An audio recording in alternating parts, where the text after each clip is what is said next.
Electrical Network Analysis. Lab 3. Investigate the response of the series RL network at different frequencies.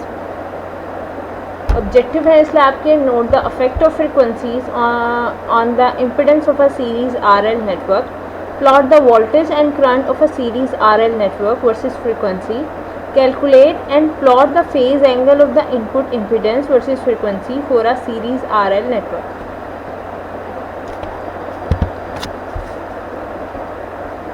ये lab हम perform करेंगे Multisim पे। Lab start करने से पहले एक बेसिक इंट्रोडक्शन देख लेते हैं मल्टीसिम का कि मल्टीसिम वर्क कैसे करता है। मल्टीसिम जो है सिमुलेशन बेस्ड सॉफ्टवेयर है जो कि सबसे पहले वर्कबेंच ने इंट्रोड्यूस करवाया था। उसके बाद 2005 में नेशनल इंस्ट्रूमेंट ने जो है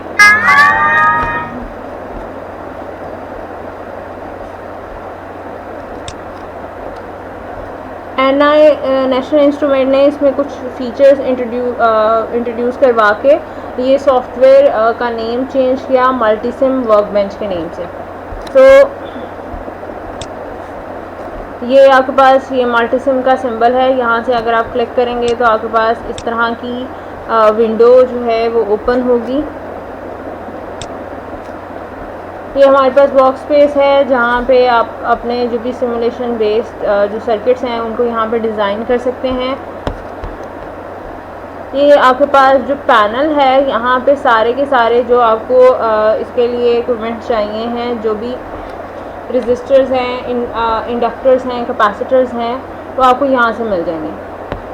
ठीक है। अब जिस तरह ये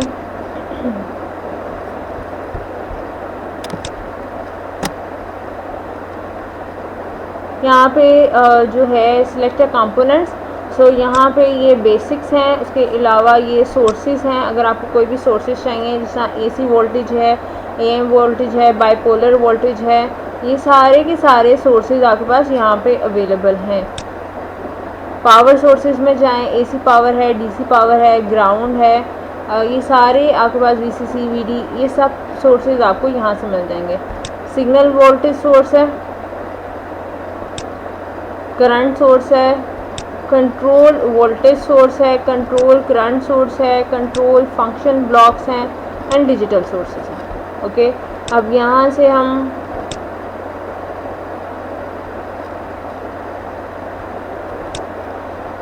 अगर आपने रजिस्टर लेना है, सपोज मैंने रजिस्टर लेना है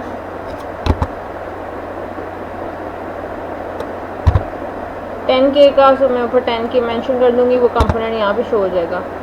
अब आपके पास ये डिफरेंट वैल्यूज़ सारी 10 से रिलेटेड जितनी वैल्यूज़ हैं, मैंने ऊपर सर्च में 10 लिखा तो वो सारी की सारी वैल्यूज़ यहाँ पे शो हो गई। सो आपने अगर इसको प्लेस करना, अगर मुझे 10K की रेजिस्टेंस प्लेस करनी है, सो मैं इसको यहाँ पे प्लेस कर दूँगी। एक तो ऑप्शन ये है, ठीक है। दूसरी ऑप्शन ये है कि आप कोई भी रेजिस्टेंस चूज़ करें और यहाँ से आप उसकी रेजिस्टेंस की वैल्यू जो है वो एडजस्ट कर सकते हैं। ठीक हो गया। अब दोनों तरह, चाहे आप वहाँ पे जो है उस कंपोनेंट की वैल्यू वहाँ से सिलेक्ट कर लें, चाहे आप रेजिस्टेंस सिलेक्ट करके आप इसकी यहाँ से वैल्यू जो है वो आप चेंज कर सकते हैं।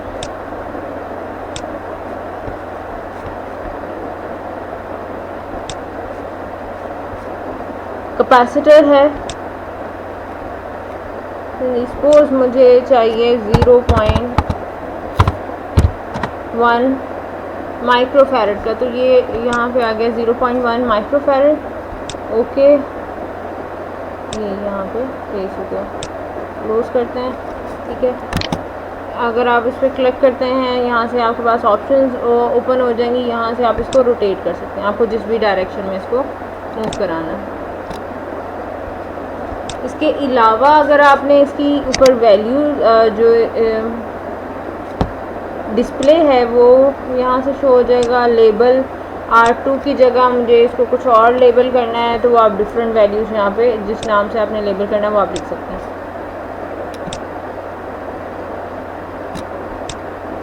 ठीक है, किया मैंने। सिंपली आपने जिस कंपोनेंट को आपस में कनेक्ट करना है पहले हम इसको चले, जिस कंपोनेंट को आपने कनेक्ट करना है उस कंपोनेंट पे ये आपके पास एक डॉट आएगा, वहाँ से आपने स्टार्ट करना है।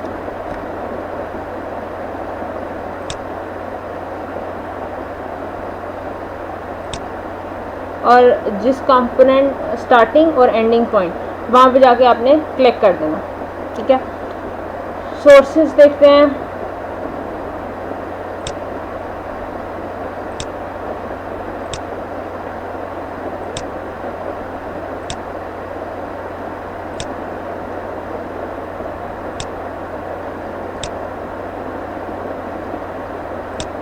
तो हमने ये एक जो है वो सिंपल सर्किट जो है वो डिज़ाइन कर लिया। ठीक है, आपके पास सोर्सेज भी आ गए। अब ग्राउंड हम कहाँ से सिलेक्ट करेंगे? जैसे आप सोर्सेज में जाएंगे तो ये ग्राउंड है।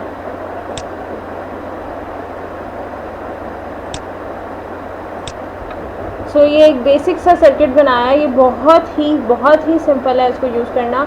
आप यहाँ से सारे कंपोनेंट्स जो आपको चाहिए वो आप जो है वो यहाँ से सिलेक्ट कर सकते हैं। इसको कनेक्ट करना बहुत इजी है, एक कंपोनेंट से दूसरे कंपोनेंट तक डायरेक्टली आप क्लिक करें सो वो कनेक्ट हो जाएगा। ये साइड पैनल अगर आप देखें तो यहाँ पे मल्टीमीटर्स हैं, फंक्शन जनरेटर है, watt meter, oscilloscope, 4 channel oscilloscope, और ये सारी की सारी आपके पास डिफरेंट टाइप ऑफ ऑस्किलोस्कोप्स हैं, फंक्शन जनरेटर्स हैं, स्पेक्ट्रम एनालाइजर्स हैं।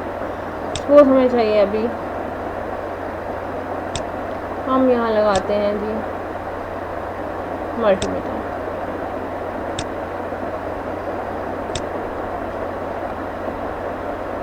इसको रन करते हैं।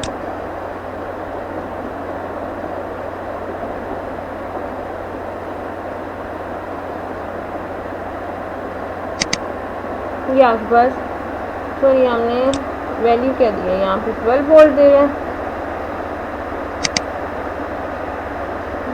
चलें 12 वोल्ट ही इसको रहने दें।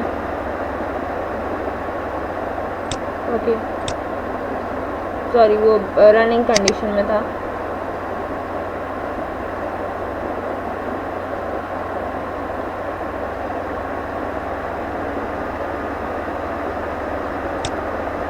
तो इसको स्टॉप करते हैं।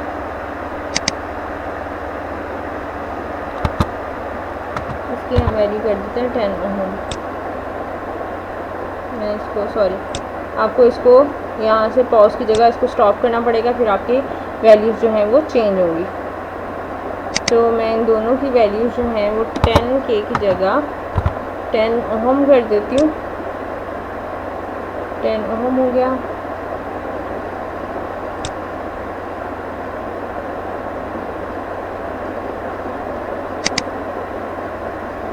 $120 पिको वोल्ट। सो भी यहाँ पे चेक करते हैं, इसको स्टॉप करते हैं।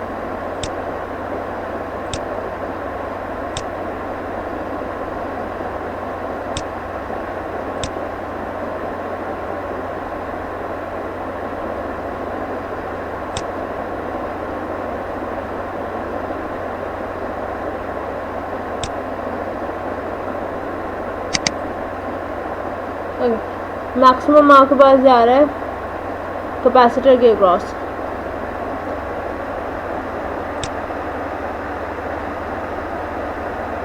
इसको स्टॉप करते हैं। ये एक बेसिक सा इंट्रोडक्शन है, इसका आपका प्रैक्टिकल से कोई लिंक नहीं है। ये पर टूल्स हैं, सिमुलेशन है, इसमें सारी आपने अपना अगर फाइल जो है उसको सेव करना है तो आप अपने जो भी प्रोजेक्ट है उसको यहाँ से आप सेव कर सकते हैं। अगर आपने न्यू प्रोजेक्ट ओपन करना है तो यहाँ से आपके पास न्यू डिज़ाइन आ जाएगा। ठीक है, सो हमारे पास ये क्या हो गया, हमारे पास एक प्लेन डिज़ाइन जो है वो ओपन हो गया। अब हम मूव करते हैं अपने जो प्रैक्टिकल है उसकी तरफ। इसमें हमें चाहिए 100 ओम रजिस्टर, इंडक्टर चाहिए हमें 1 to 10 मिली हेनरी में कोई भी वैल्यू हम ले सकते हैं। DMM है, ऑस्किलोस्कोप है, ऑडियो ऑसिलेटर है, फ्रिक्वेंसी काउंटर है।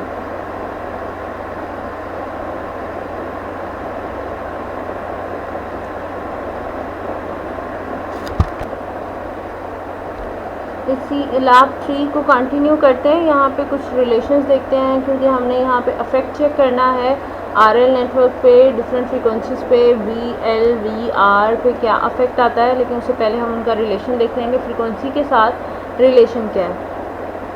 Voltage across a particular element is directly related to its impedance.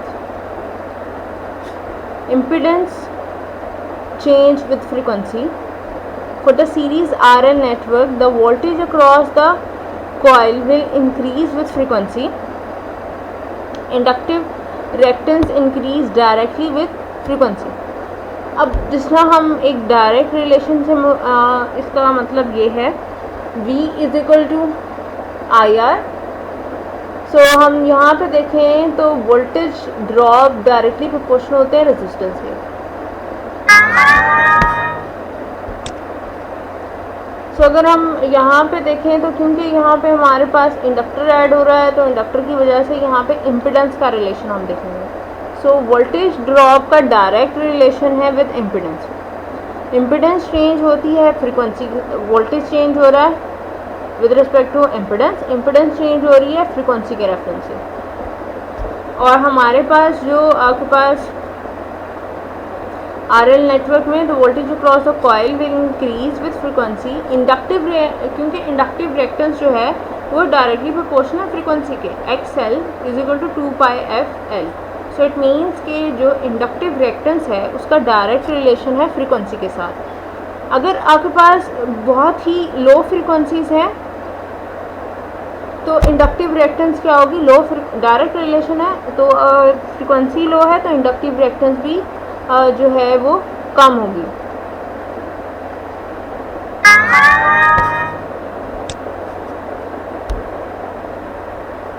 सो आपके पास जो सर्किट जो है वो रेजिस्टिव बिहेव करेगा in case of RL circuit. It means voltage and current are in phase.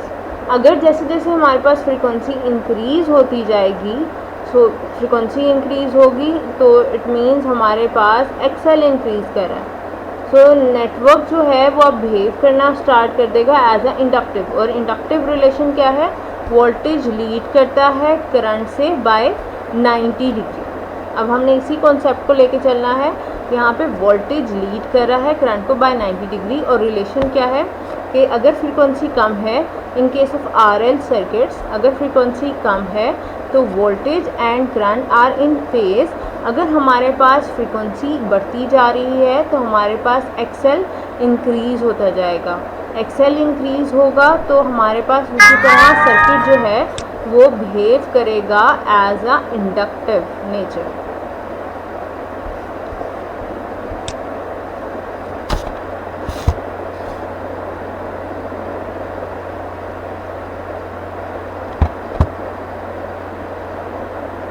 Lab की तरफ आते हैं, लैब टास्क की तरफ। सो आपने पार्ट 1 जो है इसका टास्क 1 उसमें V L V R and I versus frequency आपने ग्राफ रिलेशन देखना है। वी एल का फ्रीक्वेंसी के साथ क्या रिलेशन है, वी आर का फ्रीक्वेंसी के साथ क्या रिलेशन है और करंट का फ्रीक्वेंसी के साथ क्या रिलेशन है। सो आपने सबसे पहले जो है ये सर्किट आपने कंस्ट्रक्ट करना है मल्टी सिंपल। अगर हम इस सर्किट का यहाँ पे देखें तो हमें क्या चाहिए, 100 ओम की रेजिस्टेंस। यहाँ बेसिक हम ड्रॉ करते हैं 100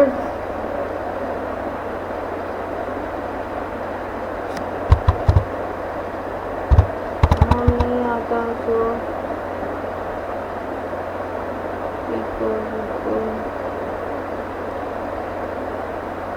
सॉरी मैंने यहाँ कैपेसिटर रजिस्टर चाहिए मुझे।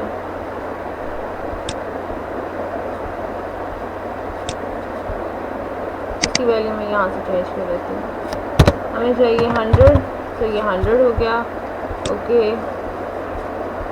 नेक्स्ट हमें क्या चाहिए, इंडक्टर चाहिए 10 मिली हेनरी। तो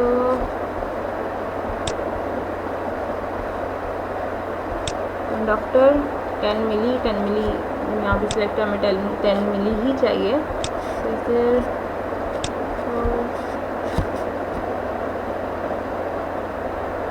इसको रोटेट करते हैं, ठीक है। इसको आपस में कनेक्ट कर देते हैं। हमें ग्राउंड चाहिए होगा। ग्राउंड हमारे पास था सोर्सेज में, सोर्सेज में ये ग्राउंड है, ये आ गया ग्राउंड। ग्राउंड के बाद हमें क्या चाहिए है, हमारे पास ग्राउंड हो गया, सारा कुछ हो गया। अब हमें चाहिए है, हमने फ्रीक्वेंसी सेट करनी है, डिफरेंट फ्रीक्वेंसी सेट करनी है। इसको क्लोज करते हैं, यहाँ से फंक्शन जनरेटर सेलेक्ट करते हैं।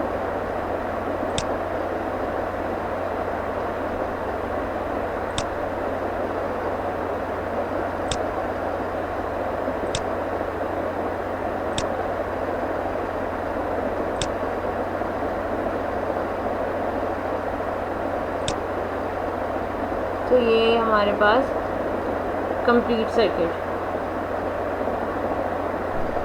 यहाँ पे अब मैनुअल की तरफ आते हैं।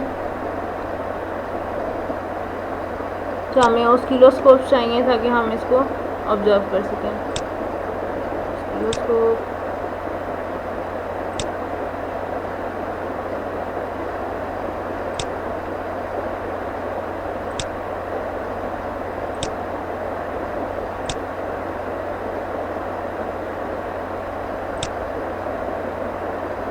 क्या हो गया इसको, ठीक है जी।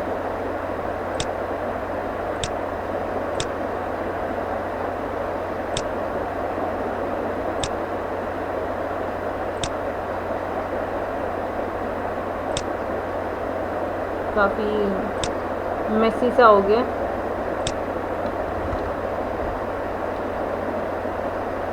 ये यहाँ पे हमने ऑसिलोस्कोप अटैच कर दिया।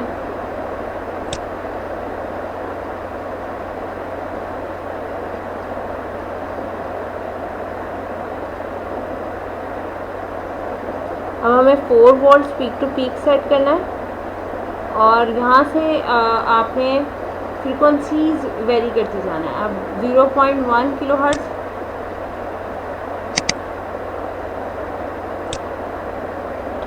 100 हर्ट्ज़,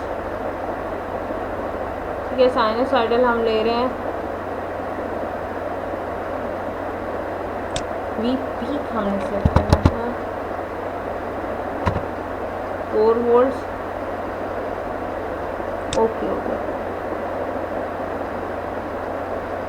तो पहले मैं एक चीज़ यहाँ पे हम जो है वो चेक कर लेंगे, मैं बाद में अटैच करती हूँ। Looks too much Messi.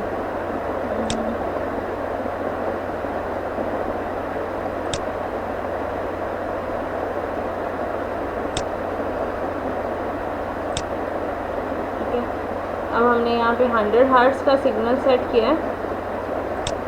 अब खिलाफ क्या है, आपने 0.1 किलो हर्ट्ज़ सेट करना है और आपने 4 वोल्ट्स पीक टू पीक इस पर सेट करना है। फिर आपने मेजर करना है यहाँ से VL peak to peak, VR peak to peak and I peak to peak.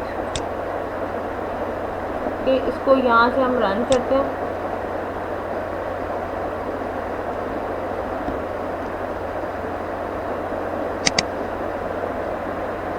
ये हमारे पास सिग्नल आ गया।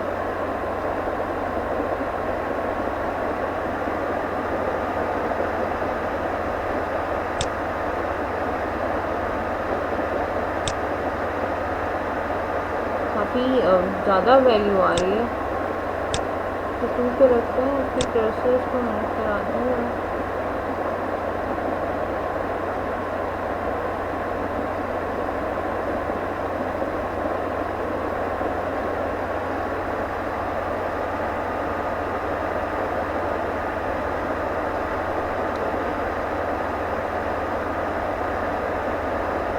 हमें 4 वोल्ट पीक टू पीक चाहिए, बट ये हमें दे रहा है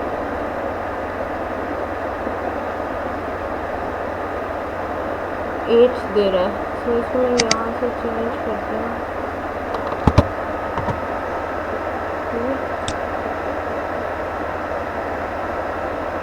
अब ठीक है। अब मेरे पास आ रहा है ये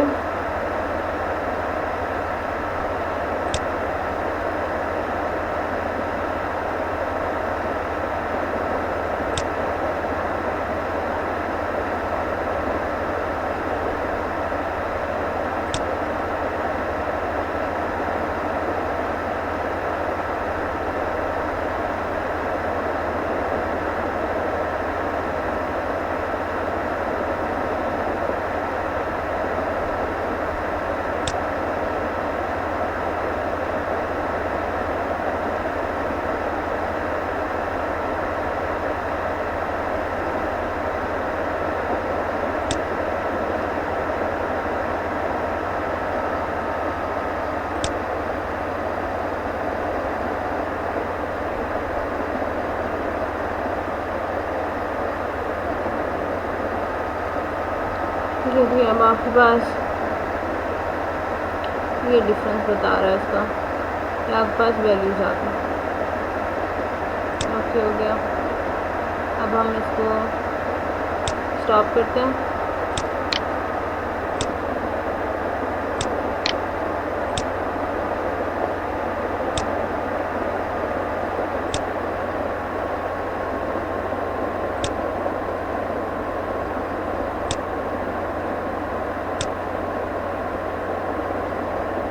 और हम इसको रन करते हैं।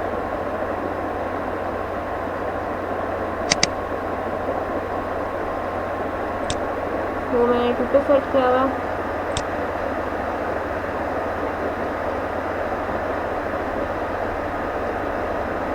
इसको भी 2 पे सेट कर देते हैं।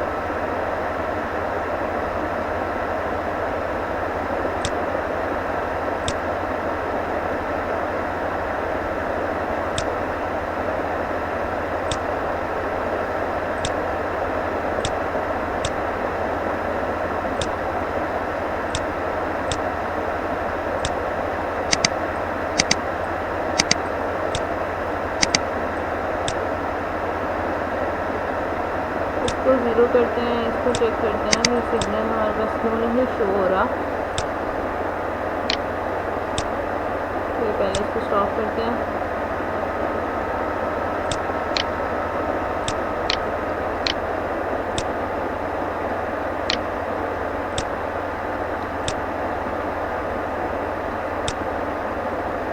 काफ़ी स्मॉल वैल्यू आएगी बट शो ज़रूर होगा।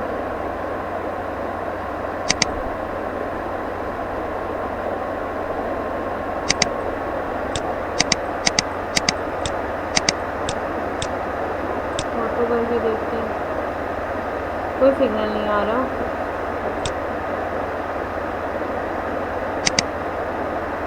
यहाँ से एग्जैक्ट वैल्यू सेट है।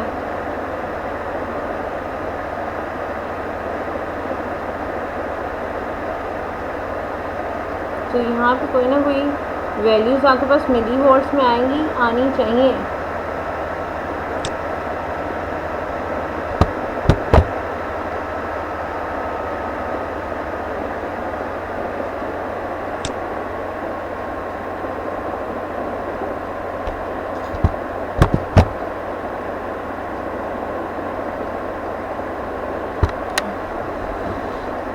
अच्छा, अब ये जो है ये दोनों आ रहे हैं। उस टाइम यहाँ से जो है वो 0 वोल्ट की आवाज़, इट मीन वो कोई सिग्नल शो ही नहीं करेगा। इसको यहाँ से चेंज करके और 1 से कम कर देते हैं।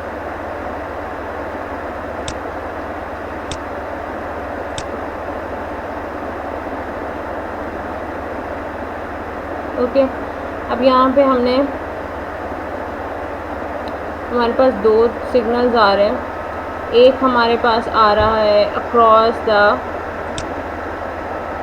रजिस्टर जो हमें देगा VR। अब मैं इसको ज़ीरो करती हूँ, ठीक है। और ये आपके पास बेसिकली क्या आ रही है, VR की वैल्यू आ रही है। और अब हम इसको जो है वो इसको शो करवाते हैं और इसको हम ज़ीरो कर देते हैं। तो ये आपके पास क्या आ रहा है, ये हमारे पास VL की वैल्यू आ रही है। हमारे जैसे अगर हमने अभी रिलेशन देखा कि अगर फ्रीक्वेंसी कम है तो हमारे पास एक्सेल कम होगा, एक्सेल कम होगा और आपके पास जो सर्किट है वो बिहेव करेगा एज आ रेजिस्टिव। अगर रेजिस्टिव बिहेव करेगा तो आपके पास जो क्योंकि वोल्टेज ड्रॉप डायरेक्टली प्रोपोर्शनल है इम्पीडेंस के, और उस केस में आपके पास इसकी वैल्यू कम आएगी। इसके कुछ रिज़ल्ट्स हैं जो मैं आपको शो करवा देती हूँ। ये देखें, जिस तरह यहाँ पे 0.1 ये प्रैक्टिकली खुद परफॉर्म करके सिमुलेशन के रिज़ल्ट्स नहीं हैं, ये खुद परफॉर्म किए हुए हैं। 0.1 किलो हर्ट्ज़ पे है 560 मिली वोल्ट और 3.84। हम यहाँ पे देखते हैं हमारे कितना आ रहा है, इसको ज़ीरो करते हैं। अभी हम चेक करें इन केस ऑफ हमारे पास जो VR के अक्रॉस है।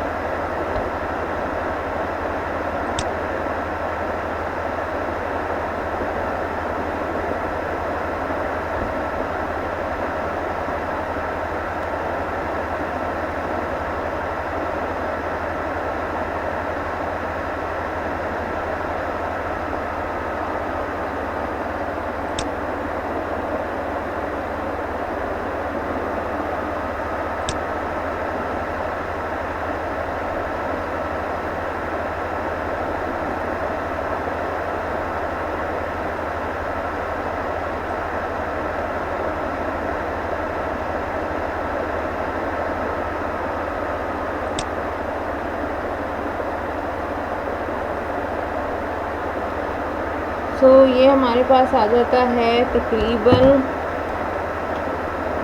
इसको अगर हम देखें तो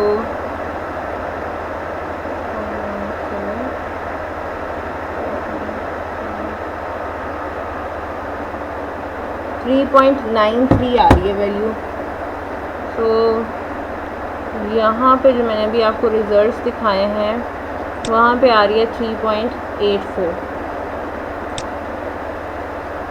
इसको ज़ीरो करें, इसकी वैल्यू देखते हैं।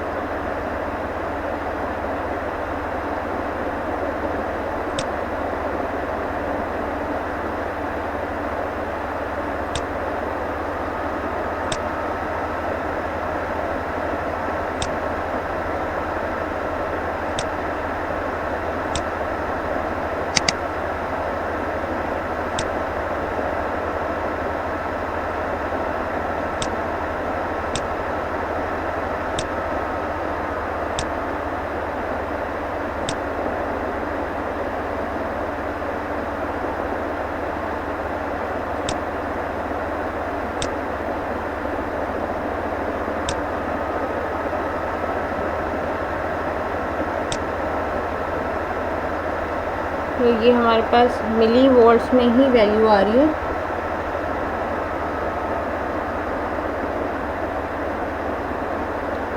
राउंड अबाउट 260 मिली वोल्ट्स तक। अब हम वैल्यू चेंज करते हैं, देखते हैं कोई अफेक्ट आता है इस पर कि नहीं। अब मैं इसको कर देती हूँ, कोई नेक्स्ट वैल्यू हम लेते हैं यहाँ से 7 किलो हर्ट्ज़ ले लेते हैं। 7 यहाँ से किलो हर्ट्ज़, ठीक है जी, इसको स्टॉप नहीं किया था। 7 किलो हर्ट्ज़ का सिग्नल हो गया, इसको रन किया। अब जैसे जैसे फ्रीक्वेंसी बढ़ती है तो हमारे पास इफ़ेक्ट बढ़ना चाहिए।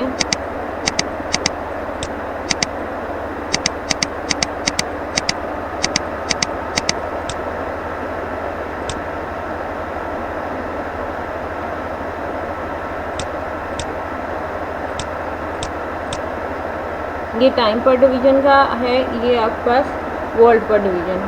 तो हम चेक करते हैं अब हमारे पास कितना आ रहा है। इसको थोड़ा सा 1 कर देते हैं, जहाँ से इसकी वोल्टेज पर डिवीज़न थोड़ी सी बढ़ा देते हैं।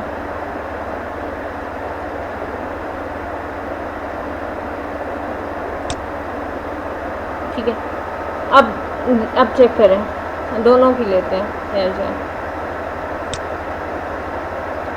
अब अगर आप देखें दोनों मैंने 1 वोल्ट पे ही रखे हुआ है, ठीक है। अब आपके पास जो इंडक्टिव है, इंडक्टिव इफेक्ट बढ़ता जा रहा है, उसके क्रॉस VL बढ़ता जा रहा है और VR कम होता जा रहा है।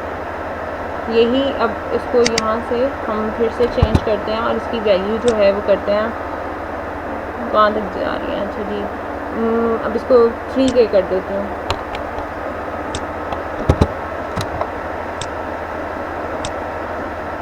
ठीक है,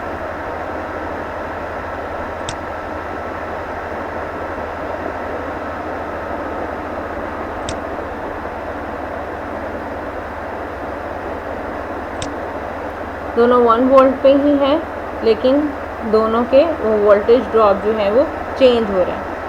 तो यहाँ से आपको क्लियर हो जाएगा कि ये दोनों वर्क कैसे कर रहे हैं। इसको स्टॉप करते हैं, मैनुअल की तरफ आते हैं और उसके बाद आपने आई पीक टू पीक जो है वो आपने कैलकुलेट कर लेना। VL है, VR है, सीरीज सर्किट है, सीरीज सर्किट में करंट सेम होगा। सो आपके पास यहाँ से आई पीक टू पीक आप कैलकुलेट कर सकते हैं। आपको दिखा भी दूँ,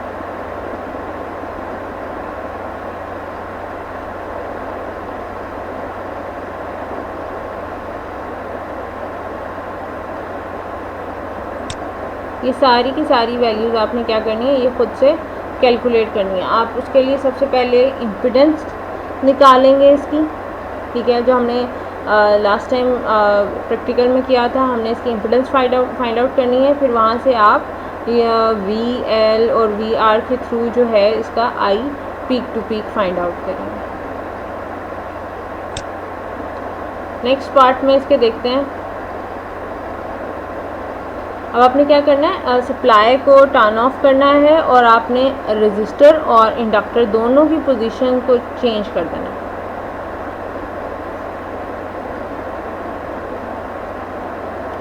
यहाँ पे even I peak to peak का डायरेक्ट फार्मूला लिखा हुआ है कि अगर आप VR peak to peak divide by R कर लें तो आपके पास जो है वो आई पीक टू पीक हो जाएगा, आपके पास फाइंड आउट हो जाएगा।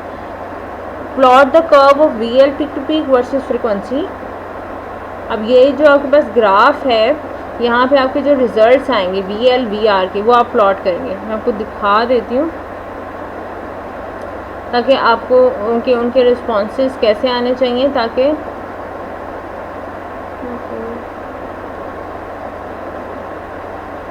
वेट मुझे एक दफ़ा आपको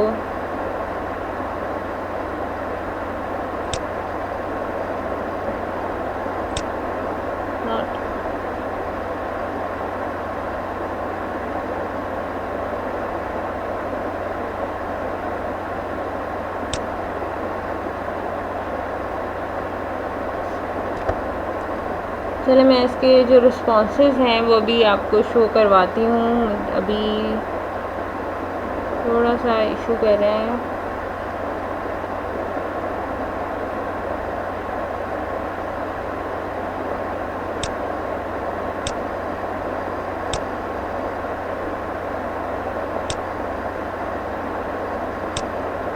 यस, ये मैं आपको दिखाना चाह रही थी कि इसमें VL और VR का रिस्पॉन्स क्या होगा। अभी हमने जिस तरह वहाँ पे देखा कि जिस तरह हमारे पास इंक्रीज़ कर रहा है, फ्रिक्वेंसी इंक्रीज़ कर रही है तो VL इंक्रीज़ करेगा, बट आपके पास VR क्या करेगा, फ्रिक्वेंसी के इंक्रीज़ करने से डिक्रीज़ करेगा। तो आपकी जो भी रिज़ल्ट्स आएंगे आप इसको प्लॉट करेंगे तो आपके कुछ इस तरह के ग्राफ्स होंगे। ठीक हो गया।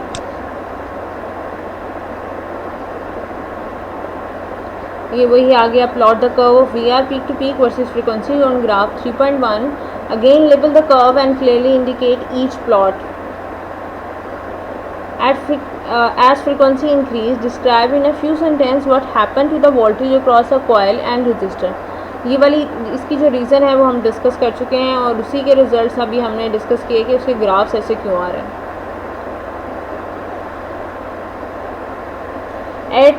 At the point where VL is equal to VR, does XL is equal to R, should they be equal? Why? Record the level of voltage and the impedance of each element below।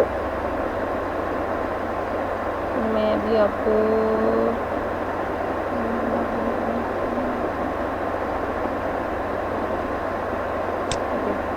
अब ये वो उनका meeting point है।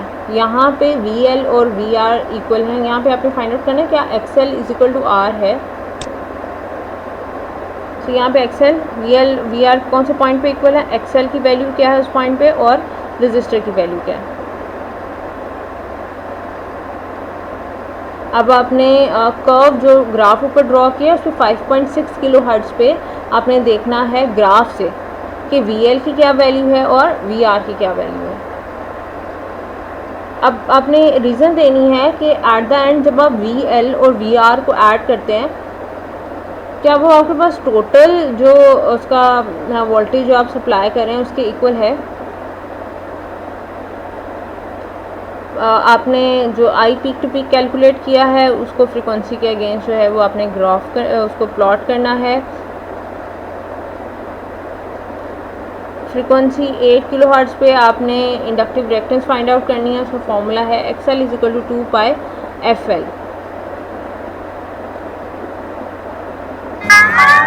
Sorry error के लिए। ये है आपके पास I peak to peak and frequency. इसके ग्राफ भी मैं आपको दिखा देती हूँ।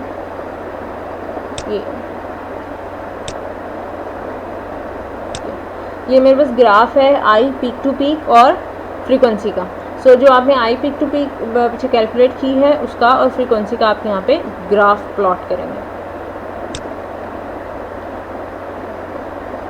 ये कैलकुलेटेड वैल्यू है V L peak to peak और V L peak to peak measured.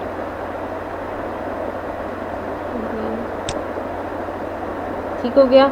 आपने फिर उससे जो है वो ये देखें यहाँ पे आपने use the Pythagoras theorem to determine the voltage. हम यहाँ से देखते हैं। ठीक है, पैथागोरस थ्योरम आपने यूज़ करना है determine the voltage V L peak to peak at a frequency of 5 kilo hertz and compare with the measure result of table 3.2। Use the peak to peak value of V R from the table 3.2 and E peak to peak is equal to 4 volts. अब ये क्यों use करने का कहा गया, ये देखें हमारे पास टोटल वोल्टेज इक्वल है। अगर हम इसमें पैथागोरस थ्योरम लगाएं तो ये हमारे पास फॉर्मूला आ जाता है। यहाँ से हम फाइंड आउट करेंगे। ओके, यहाँ से हम वैल्यू निकालेंगे कि हमारे पास वी एल कैलकुलेटेड क्या आया है और वी आर मेजर्ड क्या आया है।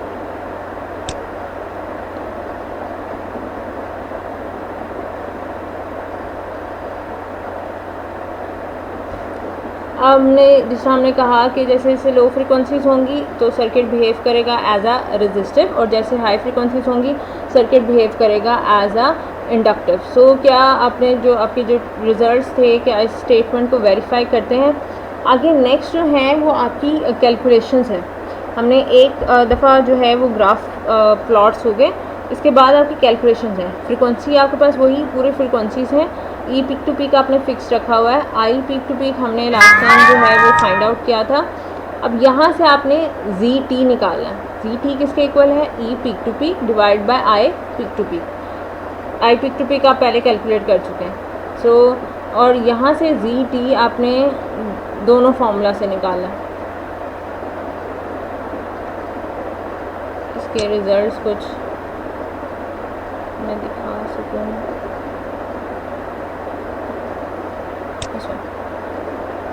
सो ये क्या हो गया, आपकी दोनों फार्मूला से आप जी टी फाइंड आउट करेंगे। 0 हर्ट्ज़ पे भी आपने इसकी कैलकुलेशंस करनी है और फिर आपने इसको यहाँ पे प्लॉट करना है। इसका प्लॉट कैसा होगा जी टी का,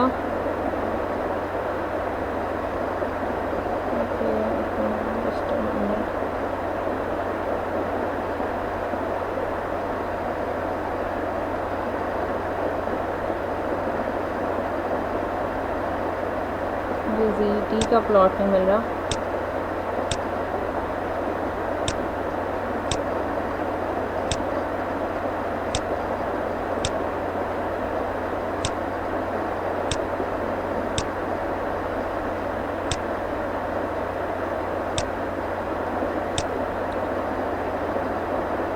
मुझे ग्राफ चाहिए। अच्छा जी टी का मैंने जी यहाँ पे मिल नहीं रहा जी टी का ग्राफ। बहरहाल जी टी में आपने जो ये ग्राफ है ऊपर मेंशन किया हुआ, इस ग्राफ पे आपने जी टी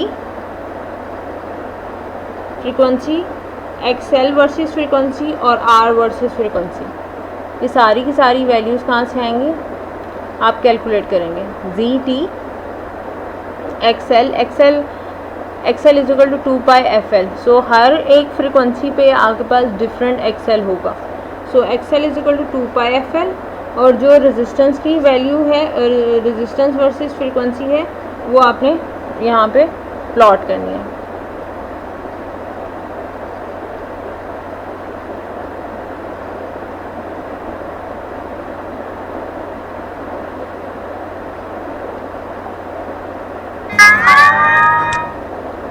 अब आपने जो है इसका फेज़ एंगल कैलकुलेट करना है। फेज़ एंगल का formula theta is equal to tan inverse XL by R. यहाँ ये हमारे पास ये इम्पिडेंस डायग्राम है। Phase angle for each frequency in the table 3.3, ये भी कैलकुलेशन है आपकी। आर मैयर कितना है आपका, एक्सएल, एक्सएल कहाँ से आया, XL is equal to 2 pi F L. Theta is equal to tan inverse XL by R. अब यहाँ पे फ्रीक्वेंसीज इसलिए दी हैं क्योंकि वो फ्रीक्वेंसीज हमें यहाँ पे रिक्वायर हैं फॉर एक्सएल।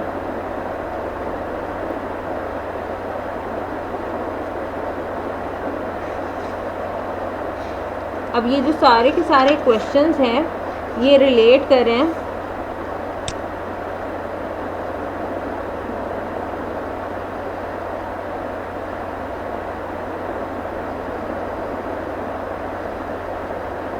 आपके पास ग्राफ के साथ। ठीक है, आपके पास यहाँ पे इस तरह का ग्राफ आएगा।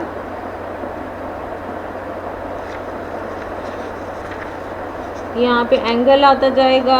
आपसे क्वेश्चन है, at frequency of 0.1 kilohertz does the phase angle suggest that a primary resistive और इंडक्टिव नेटवर्क। आपके पास इंडक्टिव होगा या रेजिस्टिव एलिमेंट होगा। अगर आपके पास एंगल जो है वो स्मॉल है तो आपके पास जो है ये रेजिस्टिव नेटवर्क होगा, क्योंकि जिस तरह एंगल स्मॉल एंगल रिप्रेजेंट करता है कि ये आपके पास इन फेस है और रेजिस्टिव है। ओके,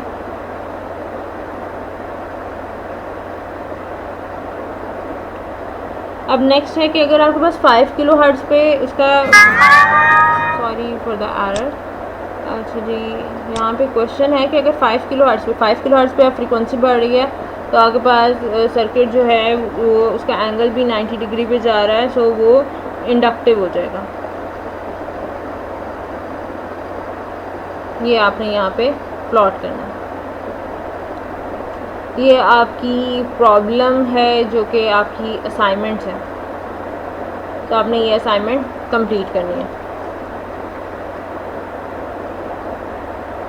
तो ये लैब कंप्लीट हुई। आपने सिंपली जो है इसको मल्टीसिम पे इम्प्लीमेंट करना है। वहाँ से कुछ वैल्यूज़ आप लेंगे, उन वैल्यूज़ को लेके ही पूरी लैब आपकी कंप्लीट होगी। बाकी सारी कैलकुलेशंस हैं, उनकी बेसिस पे आप ग्राफ बनाएंगे। ग्राफ शो करेंगे कि आपके पास फ्रीक्वेंसी का वी एल और वी आर के साथ क्या रिलेशन है, करंट के साथ क्या रिलेशन है, इनके एंगल का क्या रिलेशन है, वो सारा कुछ एक्सप्लेन करेगी।